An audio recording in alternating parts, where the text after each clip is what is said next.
진실함의 길, 고집스러운 길이라는 제목으로 하나님 말씀 전하겠습니다. 제 초등학교 때로 기억하는데 뭐 일이 있었던 것 같아요. 정확히 기억은 안 나는데 이제 어머니한테 꾸중을 들었습니다.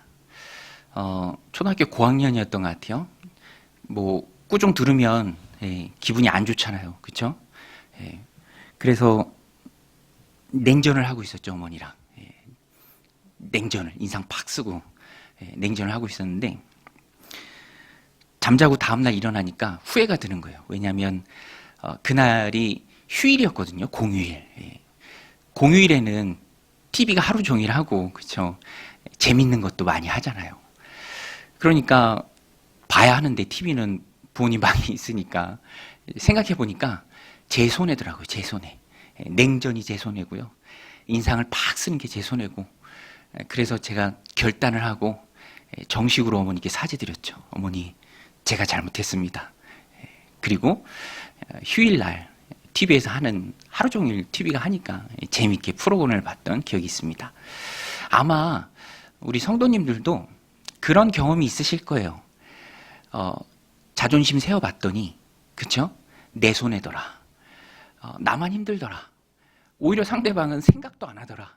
그쵸? 힘들게 사는 거죠. 오늘 우리들 삶 가운데도 그런 요소가 있습니다. 왜 저렇게 힘들게 사나? 왜 저렇게 스스로 사서 고생을 하나? 그쵸? 제가 그때 깨달았어요. 내가 어머니를 상대로 자존심 세워봐야 집안의 주도권을 어머니가 쥐고 있기 때문에 나한테 손해다. 밥 먹는 것도 걸리고, 그쵸? TV 보는 것도 걸리고, 하나부터 열까지 안 걸리는 게 없어요. 그냥 빨리 잘못했다고 하고, 다음부터 안 그러겠습니다 하고, 누리는 게 낫죠. 그것이 지혜입니다. 오늘 본문에 보면 그 지혜의 반대편에서 스스로 힘들게 사는, 야, 왜 저렇게 힘들게 사나 하는 사람이 한 명 나옵니다.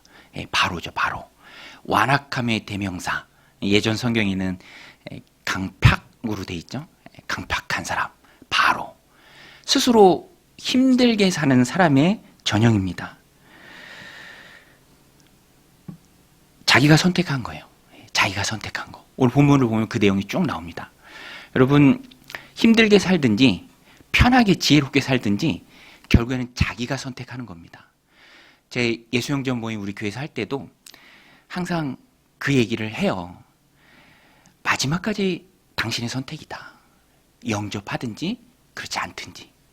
영접하면 하나님의 자녀가 될 것이고 영접하는 자, 곧 그 이름을 믿는 자들에게는 하나님의 자녀가 되는 권세를 주셨다.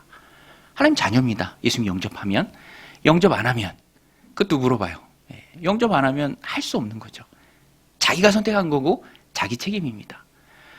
여러분, 예수님을 안 믿어서 지옥 가는 게 아니라 맞는 말 같은데 한 번 더 생각하면 완전히 맞는 말은 아니에요. 사람들은 그냥 자연스럽게 가는 곳이 하나님 안 계신 곳입니다. 그것을 원색적으로 지옥이라고 하죠. 그러다가 예수님 믿고 구원받는 거예요.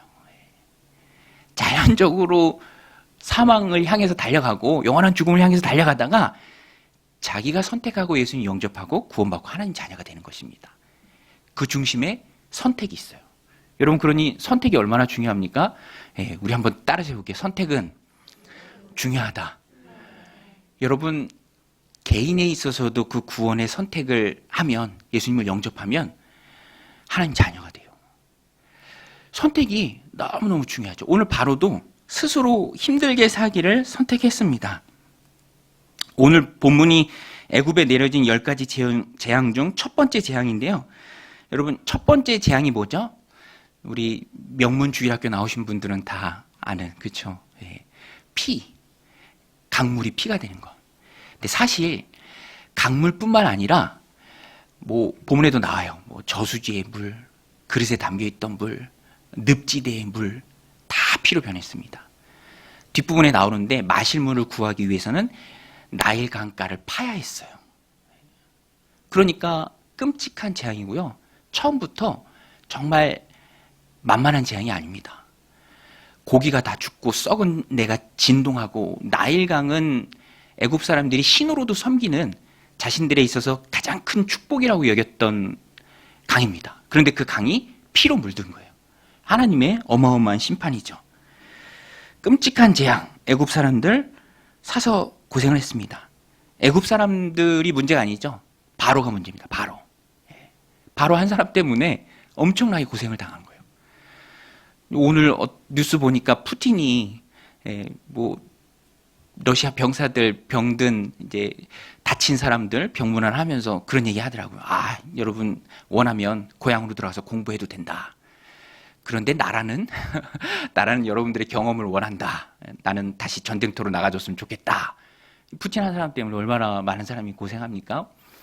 이 애굽도 그래요. 바로 한 사람이 마음을 완악하게 먹었을 때, 잘못된 길을 선택했을 때 그 고생이 참 심합니다. 19절, 삶의 터전을 다 잃어버렸죠? 19절 우리 같이 한번 읽어보겠습니다. 시작. 여호와께서 또 모세에게 이르시되 아론에게 명령하기를 내 지팡이를 잡고 내 팔을 애굽의 물들과 강들과 운하와 뭇과 모든 호수 위에 내밀라 하라. 그것들이 피가 되니니 애굽 온 땅과 나무 그릇과 돌그릇 안에 모두 피가 있으리라. 끔찍한 재앙이죠. 여러분, 피 비린내 얼마나 심합니까? 끔찍한 재앙이에요. 누구 때문에 이런 고통을 당합니까? 이 일이 누구의 책임이죠? 바로의 책임이에요. 그래서 바로를 보면요, 참 힘들게 산다, 고생한다. 마음의 완악함 때문에 잘못 선택한 것이 그와 그의 백성을 얼마나 큰 고난으로 몰고 가는지, 그리고 믿음으로 선택하는 그 길이 얼마나 중요한지 오늘 말씀을 통해서 우리가 깨달을 수 있습니다. 그냥 모세를 통해서 주신 하나님의 말씀에 순종하면 될 것을, 그렇죠? 모세를 통해 하나님 일으키신 바로가 봐도 기적이 얼마나 많이 있습니까? 바로는 순종해야 했어요. 그런데 그걸 못하고 10가지 재앙을 두드려 맞습니다. 그 책임을 온전히 자기와 자기의 백성들이 다 져야 했습니다. 본인이 자초한 일이죠. 완악한 마음으로 듣지 않았습니다. 우리 16절, 이 일이 누구 책임인지 16절에서 잘 말씀해 주고 있습니다. 우리 16절 같이 읽겠습니다. 시작. 그에게 이르기를 히브리 사람의 하나님 여호와께서 나를 왕에게 보내어 이르시되 내 백성을 보내라. 그리하면 그들이 광야에서 나를 섬길 것이니라 하였으나 이제까지 내가 듣지 아니하도다. 이제까지 내가 듣지 아니하도다. 바로 책임이에요. 이것은 영락없는 바로의 책임입니다. 이것이 바로의 태도고, 성경에서 바로가 상징하는 것이 약간 마귀지만 오늘 우리에게도 반면교사의 교훈을 줍니다. 오늘 우리도 고집스럽게 나가면서 책임져야 할 일을 당할 때가 있지 않나요? 내가 책임져야 될 내 고집의 산물들을 오늘도 우리가 혹 끼고 있지 않습니까?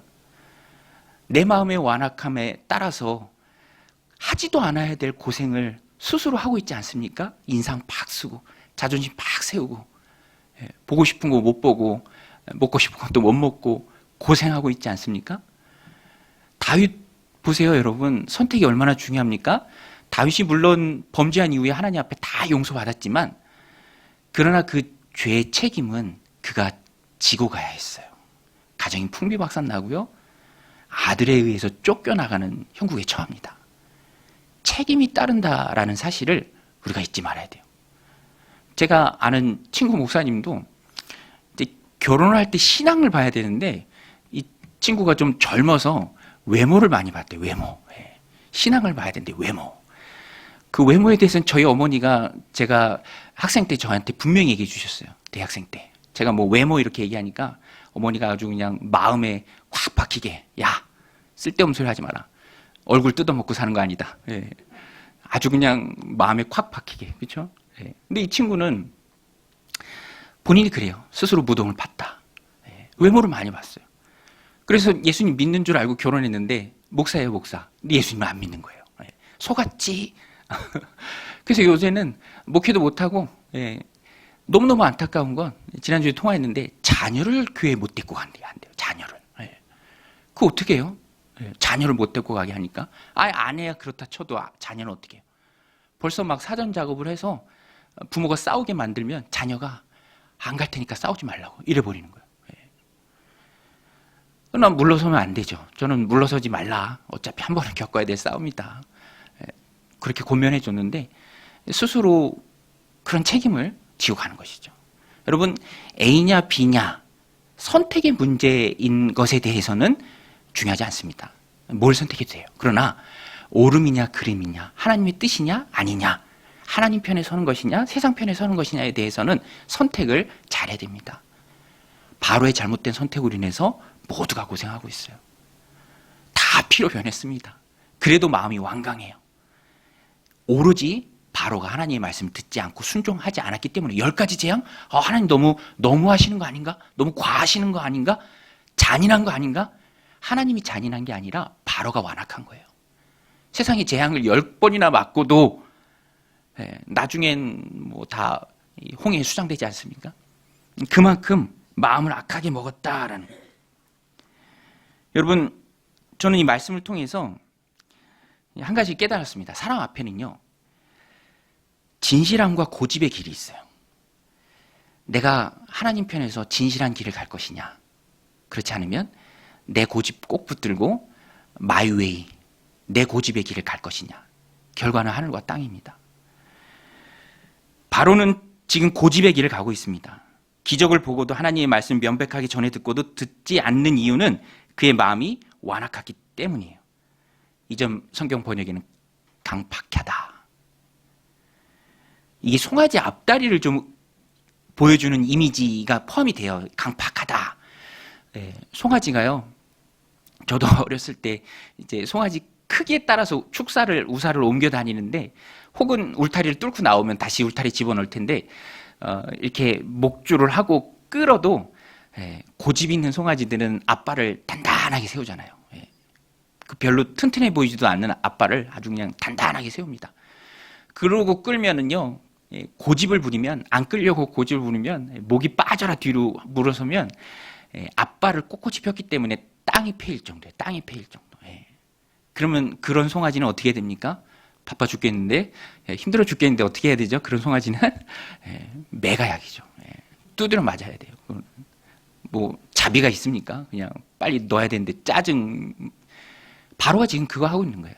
하나님하고 줄다리기 하고 있습니다. 바로가 살아남겠습니까? 고집의 길을 가고 있는 거예요. 완악한 길. 진실함의 길이 아니라 고집의 길. 멸망하는 길. 버티는 길. 재앙을 10개나 두드려 맞습니다. 정말 힘들게 사는 인생이죠. 바로는 재앙을 피하고자 했다면 진실함의 길을 가야 했습니다. 보내줘야죠. 그동안 많이 뽑아 먹었잖아요. 하나님의 말씀이 분명하고 기적들을 통해서 충분히 깨닫는데 왜 안 보내줍니까? 보내주어야 할 이유는 차고 넘쳤습니다. 분명한 하나님의 기적을 바로가 다 봤죠. 그런데 안 해요. 고집으로 마음이 완악해졌기 때문에 그래요. 그런데 여러분, 진실함이 하나님의 뜻이고, 그래서 고집의 길을, 진실함의 길이 이겨요. 진실한 것 앞에서는 대항할 게 없어요. 여러분, 하나님 주신 삶을 살아가는 가운데 항상 하나님의 뜻으로 진실하기를 주님의 이름으로 축원드립니다. 진실해야 돼요. 막 머리 쓰고 막 인간적인 수단하고 좋지도 않은 머리 쓴다고 고생하는 거죠. 하나님 뜻 붙들고 진실하게 나가면 하나님이 이기게 하십니다. 본인만 고생이에요. 고집의 길을 가면. 빨리 깨닫고 돌이키면 돌이킬수록 좋아요. 그래서 저는 항상 제 자신을, 사람은 누구나 다 주관적이잖아요. 객관적이기가 참 힘들잖아요. 목회자도 마찬가지입니다. 그래서 항상 나를 객관화시키려고 다른 사람이 내게 얘기하는 것에 대해서 귀를 많이 기울이려고 노력을 해요. 그리고 나를 항상 말씀 앞에 세워서 치우치지 않도록. 작은 것이지만 그게 참 중요해요. 저희 아이가 사춘기인데, 둘째가 사춘기인데, 제가 한 번은 너무 신기해서 물어봤어요. 야, 너가 지금 이상한 거 혹시 알고 있니? 안 돼. 자기가 안 돼. 내가 좀 이상한 거를 안 돼. 그 다행이죠. 감사하더라고요. 자기가 이상한 거 아니까. 빠르다 해서 좋아했는데 또 사춘기 되니까 너무 빠르더라고. 다른 세계에 살고 있는 느낌이 들어요. 근데 우리도 그럴 때가 있어요. 그래서 내가 나를 바로 보는 게 참 중요해요. 여러분은 여러분들을 얼마나 바로 보고 계십니까? 혹 바로와 같이 행하고 있는데 진실함의 길을 가고 있다고 착각하지 않나요? 저도 그래서 항상 이렇게 누군가 내게 얘기하고 그것을 잘 지키려고 해요. 저희 집에서도 하면 안 되는 행동들이 몇 가지가 있는데, 예를 들어서 이 반찬을 숟가락으로 퍼먹으면 안 됩니다. 큰일 나요. 그러면 젓가락을 한번 집으면 반드시 가져가야 돼요. 집었다 놓으면은 그거는 용서받을 수 없는 행위예요. 걸리면 큰일 납니다. 그리고 로션을 사용하고 뚜껑을 열어놨다? 이거는 상상도 못할 일이죠. 어떻게 로션을 사용하고 뚜껑을 열어놓습니까? 양발도 이제 항상 정해진 곳에 벗어나야 하고. 근데 그런 아주 사소하고 가벼운 거지만 그런 것들을 지키면서 내 안에, 여러분 왜 안 지키냐면 그거를 별로 하고 싶은 마음이 없어요. 다른 건 다 해도 그게 없어, 내 안에. 그래서 안 지킬 때가 많아요. 나빠서 악해서 일부러 싸우자고 하는 게 아니라. 그렇지만 그런 것들을 보면서 고쳐가면서 뭐 결과는 좋으니까 지키면, 룰을 지키면 다 좋지 않습니까? 그러면서 자신을 좀 객관화하고 내가 잘못된 것에 좀 빠져있진 않은가, 항상 다른 사람의 말을 기울이고 기도하면서 하나님의 뜻을 찾는 작업이 바로처럼 고집의 길을 가지 않기 위해서는 그리스도인들에게 꾸준히 평생 해야 될 작업입니다. 우리는 진실함의 길을 가야 돼요. 모세처럼 방향이 하나님의 뜻이라면 반드시 승리합니다. 여러분, 하나님의 뜻 붙잡고 나가면 반드시 승리할 줄로 믿습니다. 하나님의 뜻을 붙잡아야 돼요. 그 차이예요. 그 차이. 고집이냐 진실함의 길이냐. 여러분, 겟세마네 동산에서 주님의 기도를 기억하십시오. 십자가를 지시기 불과 얼마 전에 예수님한테 그게 너무 힘든 거예요. 여러분, 예수님은 하나님이시기도 하지만 완전한 사람이셨어요. 십자가는 사람에게 너무 힘든 거예요. 그래서 주님이 기도하십니다. 하나님께는, 아버지께는 모든 것이 가능하오니 할 수 있으시다면 이 잔을 내게서 옮겨주옵소서. 그것은 진실한 주님의 기도였습니다. 정말 간구하는 기도였어요. 그런데 그 기도를 주님이 이렇게 완성하시죠. 그러나 나의 원대로 마시고 아버지의 뜻대로 되길 원합니다. 여러분, 그것이 그리스도인들이 주님께 드려야 될 기도입니다. 내 뜻이 아니라 아버지의 뜻. 아버지의 뜻. 주님의 뜻. 내 고집이 아니라 진실함의 길. 주님은 그렇게 십자가를 지고 진실함의 길을 걸어가셨어요. 그리고 내가 살았습니다. 우리가 살았어요. 여러분이 살았어요. 그것이 주님이 우리에게 보여주신 진실함의 길입니다. 진실함의 길은 고집의 길을 이깁니다. 왜냐하면 출애굽은 하나님의 뜻이에요. 반드시 이루어집니다. 그것은 하나님 구원 계획의 큰 중요한 부분입니다. 안 이루어질 수가 없어요. 그러니까 바로가 막는다 그래서 막아지는 게 아니에요. 송아지가 버틴다 그래서 주인이 못 끌고 가는 게 아닙니다. 그냥 매만 맞을 뿐이에요. 자기 행동에 대해서 철저히 책임을 질 뿐입니다. 그러니 여러분, 고집의 길이 얼마나 무서운지 아시겠죠? 물론 우리 그리스도인들은 구원에 있어서 고집의 길에 빠질 가능성은 없습니다. 우리는 이미 예수님 믿고 하나님의 자녀가 되었죠. 여러분, 우리 하나님의 자녀인 줄로 믿습니다. 그러면 자녀된 삶을 살아갈 때에도 항상 점검해야 돼요. 자녀로서 축복된 삶을 살도록. 잘못하면 자녀에게도 하나님 회초리 드신다니까요. 고집 부리다 회초리 맞아야겠습니까? 하나님의 뜻을 꼭 붙들고 나아가야죠. 오늘 우리는 바로처럼 완악함으로 살아서는 안 됩니다. 주님처럼 순종을 고백해야 합니다. 여러분, 오늘 우리들의 삶의 이 말씀을 통해서 돌아보시기 바랍니다. 나는 순종의 길을 지금 걸어가고 있는가? 아니면 고집의 길을 걸어가고 있는가? 결과는 엄청나게 달라집니다.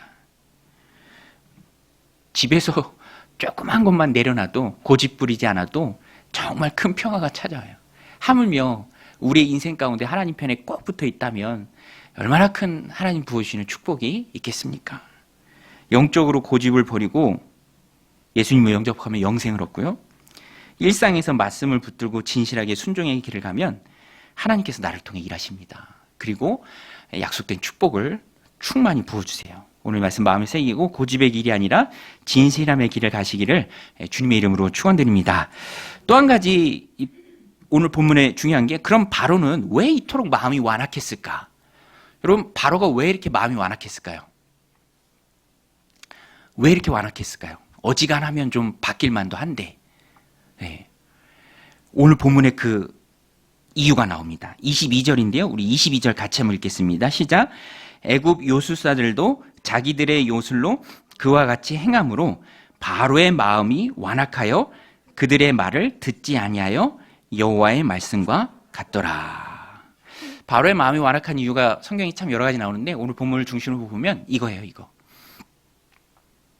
뭡니까? 애굽의 요술사들도 자기들의 요술로 그와 같이 행함으로 바로의 마음이 완악하여. 나도 할 수 있다 이거예요. 우리도 할 수 있다. 실제로 온 나일강 물과 모든 물이 피가 된 후에도 애굽의 요술사들이 그것을 흉내냈습니다. 이것이 뭐 속임수였든지 어쨌건 물론 속임수였을 가능성이 참 높아요. 왜냐하면 모든 물이 이미 다 피로 변한 상태였거든요.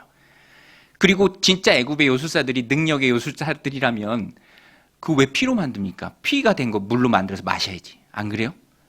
물로 못 만들잖아요. 속임수예요, 속임수. 근데 그거 믿고 우리도 할 수 있다. 그래서 바로가 마음을 완악하게 먹었습니다. 물이 피가 된 어마어마한 기적과 재앙적인 일을 보고도 관심도 두지 않았다. 성경이 말해요. 그러니까 바로가 마음이 완악해진 것은요. 여러분 기억하세요?